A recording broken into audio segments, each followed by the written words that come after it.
Hi అండి. ఏం tiffins మీ ఇంట్లో? మా ఇంట్లో అయితే పూరి చూడండి.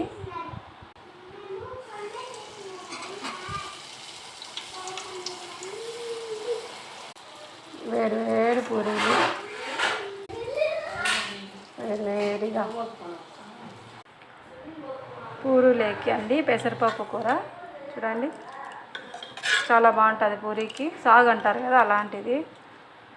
సమ్మర్ కదండి, పెసరపప్పు బాగుంటుంది. పిల్లలకి పెద్దవాళ్ళకి అందరు తినొచ్చు. చాలా బాగుంటుంది పూరీకి. చూడండి వేడి వేడి పూరీలు.